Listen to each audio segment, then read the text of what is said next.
What's up, guys? Welcome back to Cool Fred's Beer and Tech. Today I'm going to talk about one of the cars I'm working on and a few of the problems that it's had. Alright, so the car I'm working on right now is this 2023 BMW M340i. So it's a 2023 model. So this one is a G20 with the B58 engine. This is one of the facelifted models that has the single curved screen in it with the two screens inside of it. So it's a newer car. It's got less than 25,000 miles on it. And all right, so this is the front of the car right here. So M340i, they got around maybe 380, 390 horsepower. And if it has the starter motor generator on the alternator unit, some of these can get up to over 400 horsepower. So this over here is a pile of parts that I took off the car the other day. I recently just pulled the car, we pushed it back in because I got some more parts showing up for it tomorrow that I'm gonna get installed. But I'm gonna talk to you guys a little bit about what's going on. All right, so today's video is gonna be talking about pretty much what happens when you get water inside the engine or if you drive into a puddle of water. So in many cases, you can hydrolock your engine because the engine can't compress a liquid. So basically the water that's in between the cylinders and the cylinder head can compress, it can cause the valves to bend, it can cause rods to bend and things like that. But this engine right here is built a little bit more strongly. So this engine right here, the code for it is B58D. So that's pretty much the engine designation for this car. This engine right here is kind of specific to a M340i or either possibly like an X3, the M40 version of an X3 or X4. That's typically what you would see this in. So typically a 5 Series, like that car that's sitting over there, if it had a 6-cylinder or either X5, they would typically have a more detuned version of the B58 in it that produces around like 338 to 340 horsepower, something like that.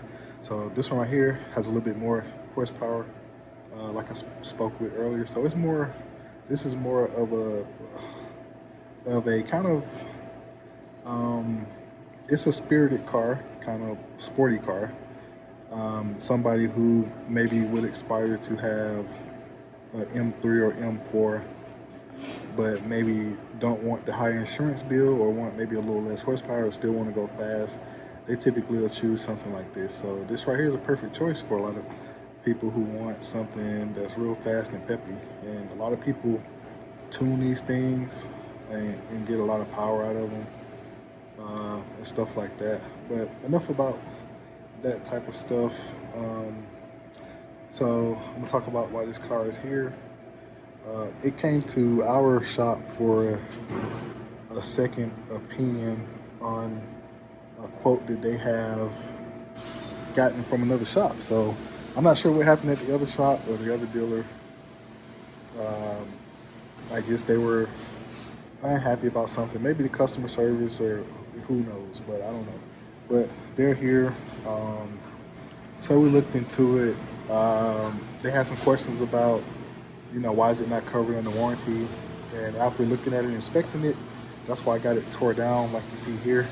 And I'm gonna talk about some of these parts here in a second. But basically, I took the intake manifold off so I can look down in there to see what was going on, and also looked into the turbocharger. So the engine kind of runs fine. It's in limp mode, so what that means is just, it'll run in idle, and you can put it in gear. And the type of faults that it's throwing is boost pressure control because the turbo is not building in the boost, and I'll show you guys why. All right, so when pulling this car in the shop and just seeing some of the evidence, what we found is that the customer drove into some water. So one of the first telltale signs for that is me looking at the air filter and the air box. So typically, like this right here is a paper air filter, and you see how it's wavy and deformed and uneven. So this typically means that it got wet, and it was actually in a lot. It has dried out because this thing has been here a few days, so it's dried out a little bit. But so basically, you see how it's got a gap right here. So pretty much, what I assessed that happened. So it was. So I heard they were driving in a rainstorm. And what happened was basically water, like a puddle of water, it drove up and just kind of splashed into the grill here. So right here, this is the other side of the air duct.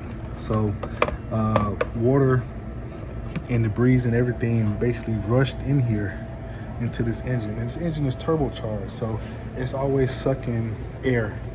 And these turbos can pull a lot of air. A lot of times when we replace these air filters, there is always, I would say 9 times out of 10, there's always leaves, debris, and stuff down in this part of the air box. So this air box kind of sits right here in this area here.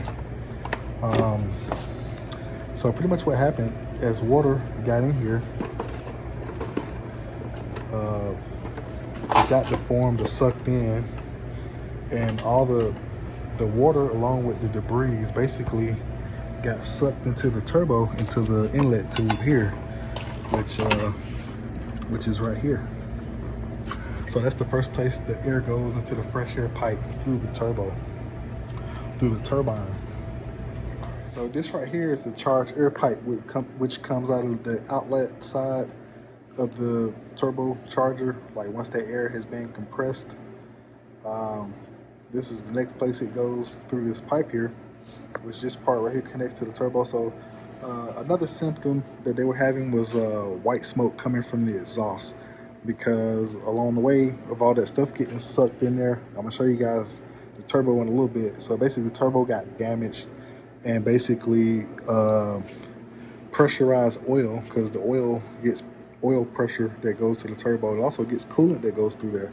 So that oil, the oil pressure is basically seeping past the seals in the bearing, because the impeller is no longer spinning or is damaged. So I'm gonna show you guys that in a minute. But basically what happens was, now basically the exhaust pressure was pushing oil through. Now this is the aftermath of everything that happened, but basically it's pushing oil through the turbocharged pipe, and it's making its way into the throttle body, and then pumping oil through the engine. But you can see it's a little bit of trash and debris here on this throttle body. So you see that I have the intake removed here, and everything down in the cylinders looks good. You see a little bit of oily residue, but that's just where the oil is being pumped into the cylinders because of the turbo that is damaged. But there's no debris or anything down in there, so he's lucky in that front. And I'm gonna tell you in a little bit what I believe. I'm gonna tell you a design of this engine, or that's inside of the intake, that I believe that saved this engine. Because if it had a different style intercooler, or if it didn't have this type of intercooler that it has, this engine would possibly have gotten damaged. And it's possible that when it went through the puddle of the water, that they shut it right down and then keep running it. So but as I was explaining before, these have better pistons and rods and things like that. If it was a 4-cylinder model, it probably would have hydro locked. So especially if it was an N20, the N20s have weaker rods, and even some of the B46s. But I was able to save a B46 4-cylinder that had a similar situation happen. I just removed the spark plugs, or replaced the spark plugs, cranked the engine over, changed the oil, and a few little minor things, and was able to get it back up and running. Right, so you can see that I got the intake manifold sitting up here on this road cart here. So I'm gonna show you guys what I found inside of this intake manifold. So deep down in there, I'll try to zoom in. Sometimes my phone is having little issues focusing, but you can see that there's all kind of debris and stuff that's in there. So it's a lot of, that's the trash that got sucked in from the airbox. So, and you can see that it's basically like a radiator inside of here. That's because the intercooler is built inside of this intake manifold. So this is where a couple of the coolant lines attach here to run coolant through the intake manifold. So that's ran through the low temp cooling system, which is right here, and this smaller reservoir here, and it uses a pump to circulate coolant through the system. So, but that's what I believe saved the engine, because that's keeping, or that kept all of that debris and trash from entering and getting into the intake of the engine here, the intake valves. So I believe that's one design, one engine design that actually saved this engine, because if that trash and debris got into the engine, it's possibly that valves could have got bent and all kind of things could have happened. But another thing you can see is where on this side, because this is the side here, this is the other side of that cooler.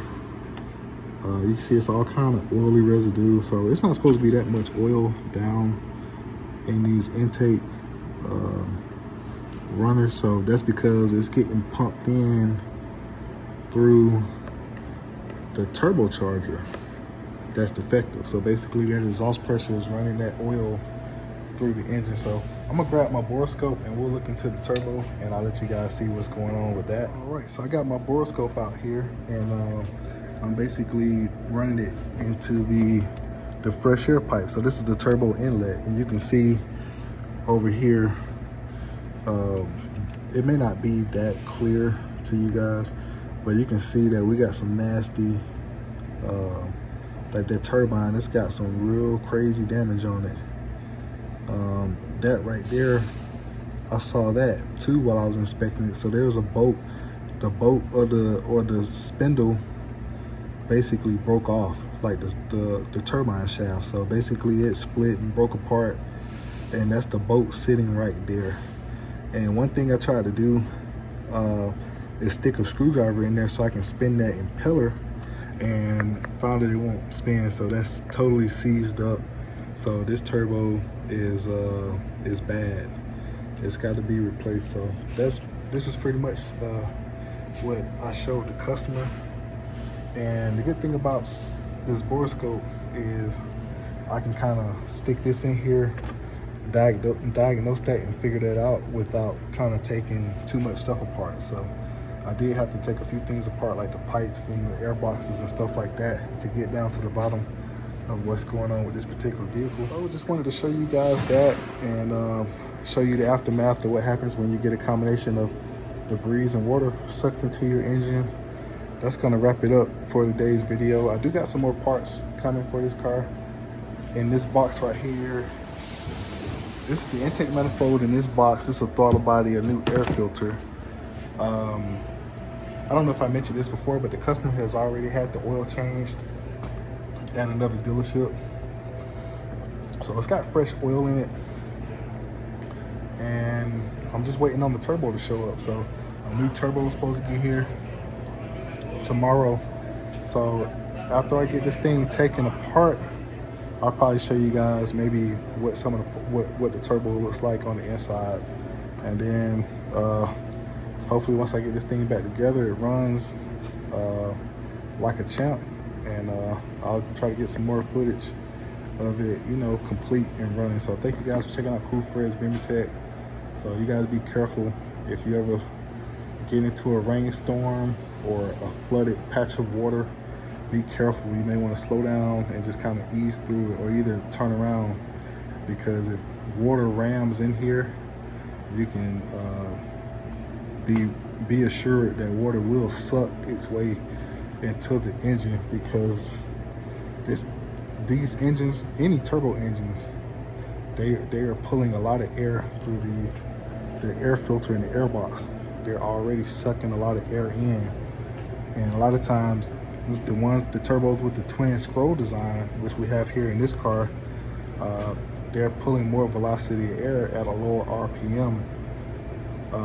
That helps them get a little bit more torque in the lower RPM curve. So just be mindful of that. So thank you guys for checking out Cool Fred's BMW Tech. We'll catch you on the next video.